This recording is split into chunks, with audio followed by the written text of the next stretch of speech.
Ese mangana mayumoncho muri togo chakane kurwase county ya Kisii karabanyagetali bali gituchinga kichia corona chinga kichia COVID-19 bagendrete kwe murunganene bene hanaso gotaka nwengeli ya wase kabono kolengana abanyagetali abo wasense mili ya universal health care coverage obare kurubagenu bwabo gochia ase engakie yoni gobono batebira sega kyo mwako yo emeti nyene ya etire mbanya wakano chibesa chiabo ekerwa mochiri serikali ya county ya Kisii kubwatana no botene bwenyagetali asogote abuna mbara egwengeli yabo goikira bono omurikito mirde momanyi na roboti rwa senchira iyoboime abanyagitali be county ya Kisii anene kegima bali aba universal health coverage abo bali getuchinga kichira cha corona ase chi contract chemyaka 3 nigo bono bakwe murunganiria ase ugotakanwa ase geka kemeti nyene ase balingena yaiga. Since the last lapse of the contract of the first cohort of UHC contractual staff in 18th May 2023, there have been several attempts made following communication on its renewal. Both the national and the county government had an agreement to extend the contract.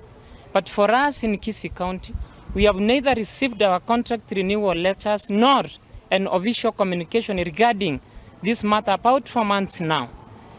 Despite this challenge, we have not failed to turn up to work and offer our services as required. However, as we are all aware of the current state of inflation in the country, we have been pushed to the wall and are now unable to meet our basic needs. But we are here to state that the reason why we are here is that, remember, we are human beings, and remember, we are offering services. The most painful thing is that we're offering services that we cannot afford. For instance, you know, if the service, if the payment, if the salaries have not been paid, then it means that even the NHIF will not receive medical services. And therefore, we have staffs here whose children, spouses, and even themselves have been sick, and they have been forced to pay expensively from their pocket, which of course they are not earning.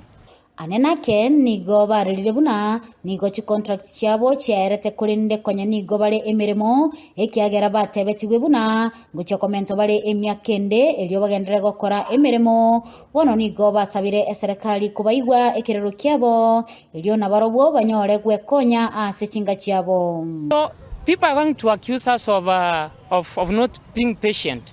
We are more than patient. It's now, since we received our last salary for the month of April, and this is now going to September, we have no salary. So we have gone to all relevant offices. The office of the governor should come out clear and address this issue.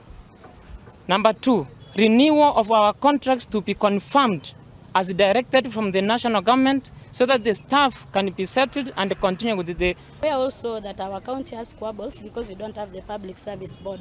So if this case of public service board is going to continue, for how long are we going to wait? Is there not any other solution so that we can have our letters, so that we can be paid like other accounts are being paid? Hasi chinga kiecho nigo bamutara umugabana bwe county ya Kisii Simba Arati hasi cyabisi cyai imeyomo cyobusongo iliyo komosaba abakonye iliyo banyore engeli yabo yemetyenyene ya etire hasi baineke buna nigo umugabana aigwa ebirero byabo nakoimukya egetambukero hasi babwate ogosemelyanga mbachigo konyeka. Now we have had the governors addressed us, and seemingly he was not aware of most of these things. He has directed the county attorney, the county secretary, and the relevant officers to fast track the renewal of the contracts.